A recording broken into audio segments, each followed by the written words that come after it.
your pal, the Dancing Housewife, and welcome to another episode of the Dancing Housewife podcast. Today, I'm chatting with Gina Pink, a 61-year-old dog trainer from Hampshire, England, who found ballroom dancing just 3 years ago. And, of course, like many of us, she fell head over heels in love with it. With no prior dance experience, Gina has already competed on some of the biggest stages, my bucket list, including Blackpool, and is preparing for her second studio showcase this fall.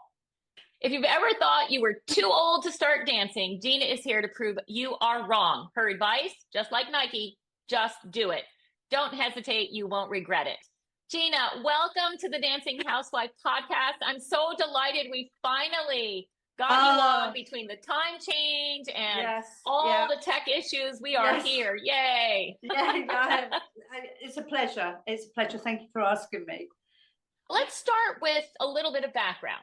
Before we dive into the ballroom, can you tell my listeners a little bit about yourself outside of dance? Do you know, I am exactly the same as most people. I run a home, I run a family. I've been very active in the dog world. That's probably the slight difference that most people have. I was the Crufts dog dancing manager for 20 years. I retired this year. Okay. I'm a national and international dog trainer. And I recently was featured in the Disney program, Secret Life of Dancing Dogs. It's game time. I know. Go out there and kick ass. Oh my God. Yeah. Calm down. Breathe. Tell me how it all turns out.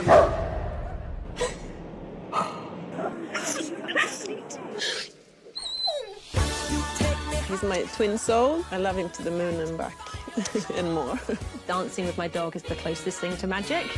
It's worth all the effort. It's worth all the dedication. This has been amazing. Our winner of Crufts 2023. I have no words. Here, every dog has its day. On the dance floor, the secret life of dancing dogs. It's brilliant program, absolute brilliant program. I'm featured on there as well as 5 other people, and it shows you the backstage happenings at Crufts. I have to ask you, because I am a dog person. Anyone who has watched the podcast sees me drink my morning coffee. This is what I live by. My dog thinks I'm the best thing since sliced bread. But anyway, do you see any connection between training dogs and learning to dance? They are very similar in that you're learning footwork and you're learning movement to music. We teach the dogs, obviously, the moves and things, but it's breaking everything down and into smaller it's making chunks. sure that they've got the foundations right and then building gradually up on that. So, yes, lots and lots of parallel. Yeah.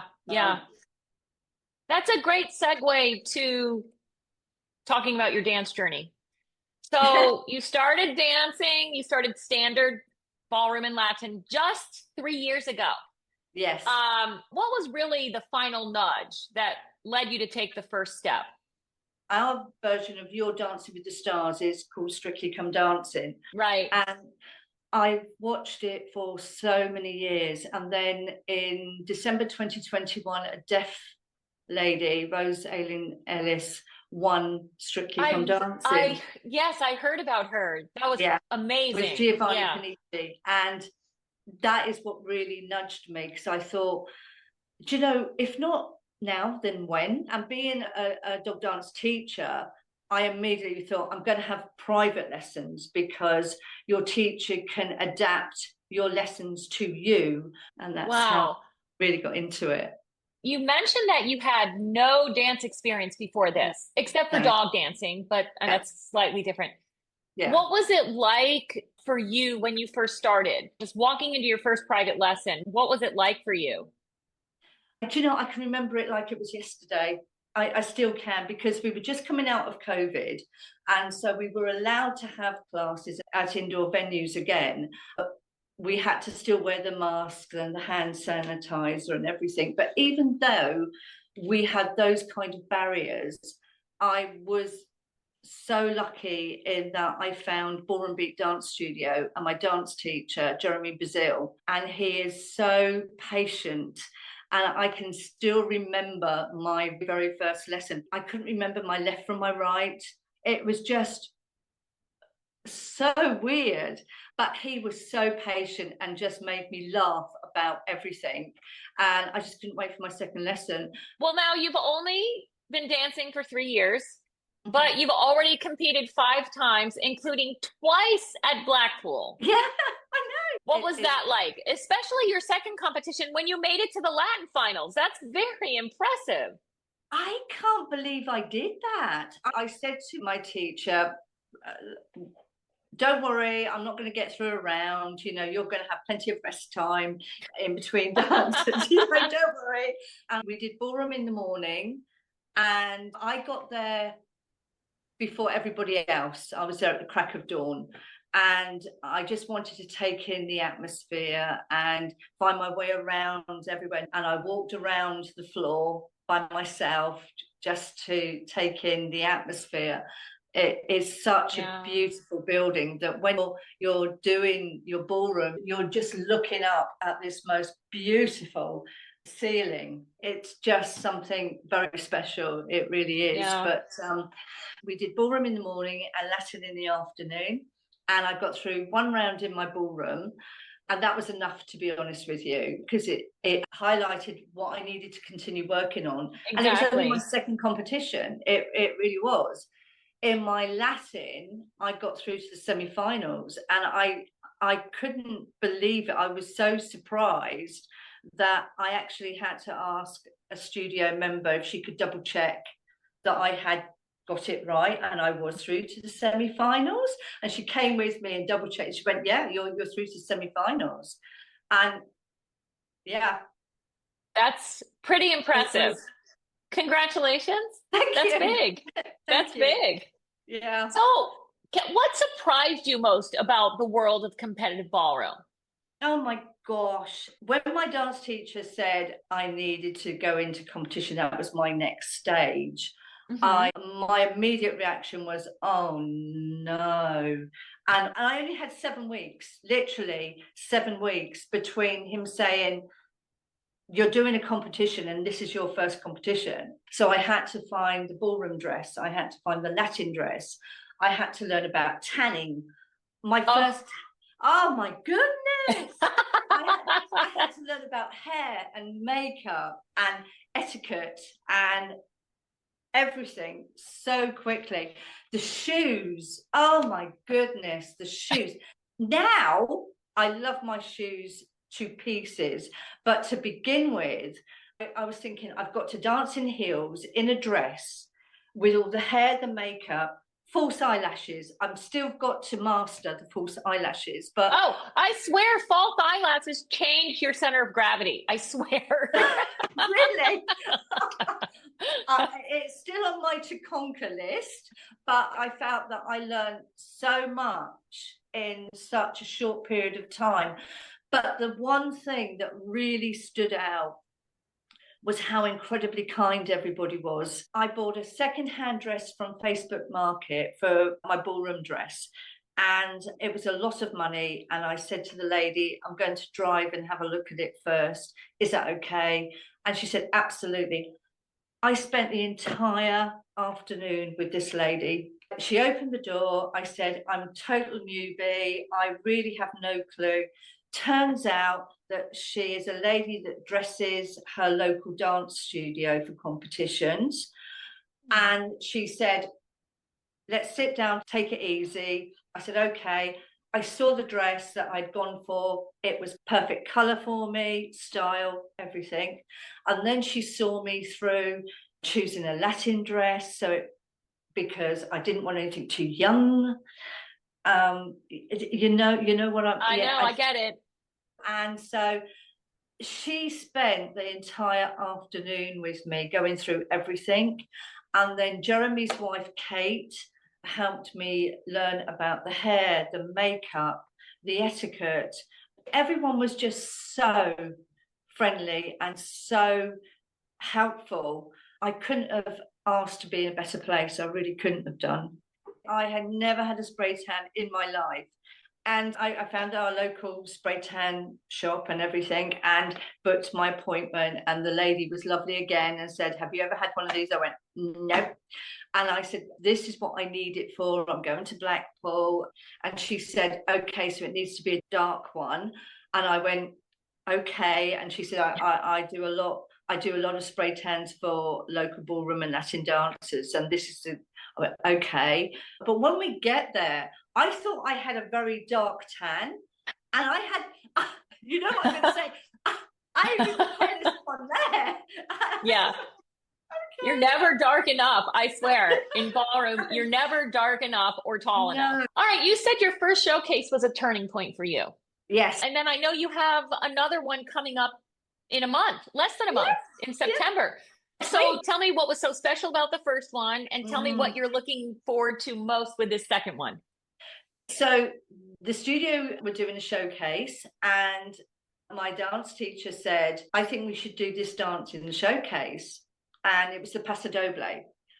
I'm kind of glad that he did ask me to do that, because I was thinking I'd like to do that, but then there was that I'm not good enough to be in the showcase thing. And so I had that little bit of a nudge, and I loved it. It was, for me, these are your footsteps, this is your routine, but the showcase, Jeremy taught me how to perform it. And I just loved it. I don't know if that came from my dog dancing background, but all of a sudden, everything was put together. The outfit, the performance, everything. And I couldn't wait to get out there and do it. Lots of people were very nervous, but I seem to have managed to have turned nerves into excitement. Yeah. And I was the person backstage going, honestly, I got out there and I was egging the audience on to cheer and clap. It went so quickly. And towards the end, I can remember standing there, we were bringing our arms up, and I felt so sad because I knew it was coming to an end. I then went into a real depression afterwards. Yeah. I actually did a podcast about that. I don't know if you heard that episode. Yeah. Yes. I did it about post-competition blues, but it happens after showcases too. I tell you, it was the worst feeling ever. And I've always been open and honest with my teacher. And I said to him afterwards, we've got a problem because I'm so depressed. And immediately he said, what did you like about it? And I said, I loved going out there. I loved putting it all together. I loved the outfit and everything. And that's when he said, yep, and now you need to compete. Yeah. And that was when I went, oh no, really? Yeah. But it was the best thing. It was the best piece of advice ever. So I know you've got to be looking forward to the September showcase, the one that's around the corner. So tell us a little bit about that one. It's a 1980s themed showcase. Okay. So we're doing Hot in the City by Billy Idol. Okay. And this is what made me feel so old. Was I said to my dance teacher, okay, I'll do the showcase. I'd like to do Foxtrot. And he went, okay, oh, great, that's wonderful. I said, you can choose the music and choreograph it. He said, okay, fine. And so the following week, he came back and said, this is the song. And I said, out of interest, why are we doing this one? It seems a bit random. And he said, when I was 2 years old, I drove my parents mad playing it over and over again. When he was 2? Oh my gosh. Oh, okay. That's like pouring salt in a wound. You know, you've been really open about how dance helped you recognize a lot of things about yourself. How you learned a lot about yourself. A lot of times, by the time we're in our 50s or 60s, we think we know ourselves. We think we do. But can you tell me about that journey for you? Oh, my goodness. It was a roller coaster. And like you said, we think we know ourselves. And Jeremy is a very calm and patient person. And then one day he said to me, and I was very early on within the first 2 or 3 months of my lessons, and he said to me, "You are so hard on yourself." And he didn't say it angrily, but the tone that he said it took me back a bit. And I thought, well, yes, of course, I'm hard on myself. And then I was talking to a friend, and she said, in what context did he say that? And he had paid me a compliment. He had said that I had completed some footwork really well. And I rebuffed it. And I went, no, I could do it better. I could do it. I go, no. And apparently I kept doing that. And when I had my friend say, "Why do you not accept his compliments?" And we went a little bit deeper, and I don't want to cry, but it made me realize that I didn't have any kind of self-worth for myself.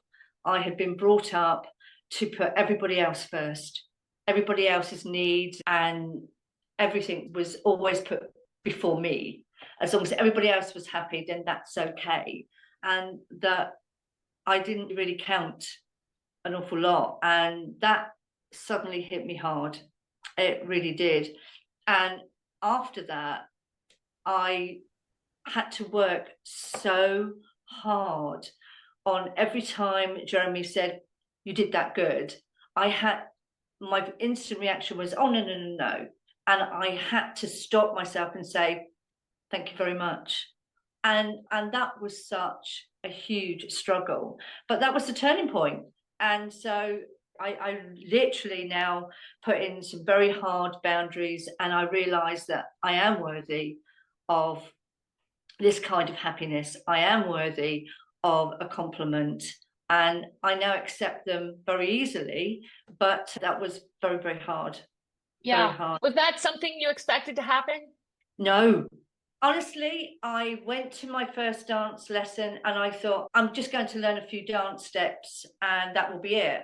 I didn't realize how emotionally connected you become to the dancing. When we start dancing, we hear all about the physical benefits and also the cognitive benefits. But you have to understand, even though this is a competitive sport, it's dance sport, it's an art form. And so whenever you are engaging in an art form, there is an emotional connection to it. And it comes when you least expect it. Exactly. You think you're trudging along and you're learning, but when you sit back and think about it, it actually is quite natural, because you have a connection to the music and you're moving your body in ways that you've never moved it before.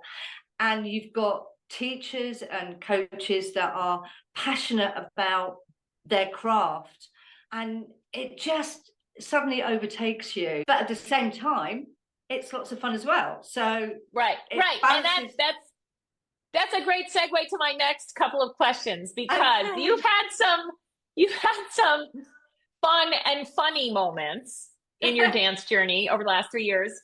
Now, you mentioned that Wednesdays, hard stop. Yeah. You will do nothing on Wednesdays because those are your dance lesson days. So I have to ask, you could not even make an exception for tea with the Queen.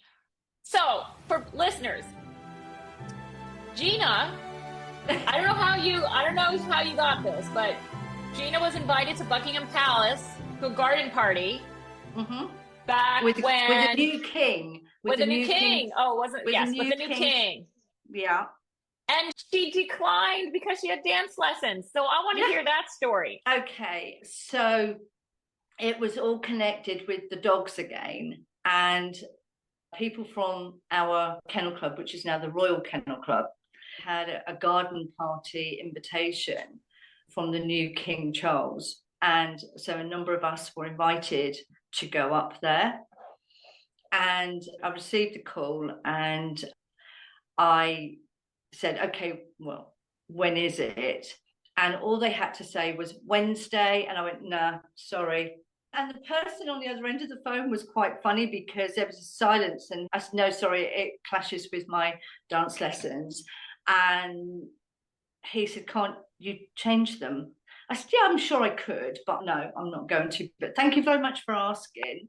And he tried to push it, and I said, well, couldn't the king change his date? I meant it as a joke. Yeah. But there was a very long silence at the end of the phone. And I said, that was a joke.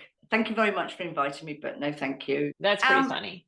And so many people ask me why I did that, because it's such a unique invitation. Right. But at that time, and in fact, even now, the way I saw it was one would feed my ego and the other would feed my soul.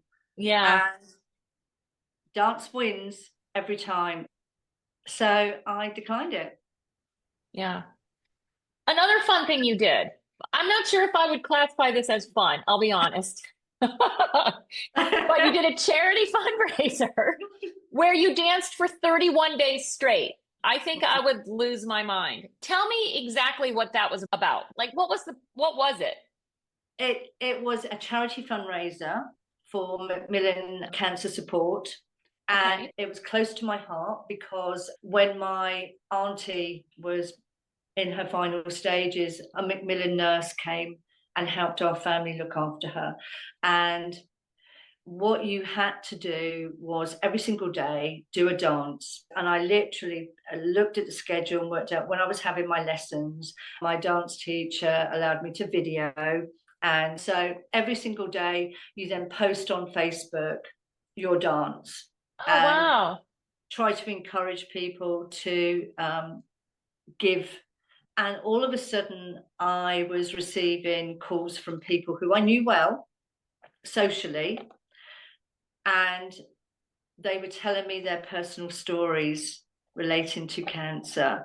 And that really did push me on to keep going, because after just 10 days, you're emotionally and physically tired. But it was those stories that kept me going. And it just reminded me that you have no clue what people are going through at home. Just be kind to each other. Wow. Well, Gina, as we near the end of this, what would you say the biggest lesson dance has taught you so far? When I'm dancing, I can hear the voice in my head going, that was good, well done, oh, you remembered that, that was really good. And I'm praising myself in my head. I would never have done that 3 years ago. So I would say for me, dancing has taught me to love myself a little bit more, be a little bit more patient with myself, and to not be ashamed of actually allowing myself to be happy and to enjoy life, because that's what I encourage other people to do, but I just was not doing it myself. Well, I know that you love your teachers and you love your studio. And so I want to give you an opportunity to give them a shout out. Everybody at the Ballroom Dance Studio in Liss in Hampshire, this is for you. Thank you so much for everything that you do. My dance teacher is Jeremy Bazil. His wife is Kate Bazil. And I certainly wouldn't be where I am if it wasn't for them. So thank you. Oh, that's lovely. Gina, thank you for joining me today. For folks listening, Gina and I have tried to do this for a couple of weeks now. It took some planning with a time difference and some tech issues, but it was certainly worth it. I'm so glad that you agreed to keep coming back. And thank you for everything that you do as well. To our listeners, thank you for tuning in. I hope you found this conversation as fascinating and uplifting as I did. If you enjoyed this episode, share it with a friend. Write a review and tap a 5-star rating. It really does help other dancers find the podcast and keeps our community growing. Be sure to follow us on social media and subscribe so you never miss a ballroom tip or an inspiring story like Gina's.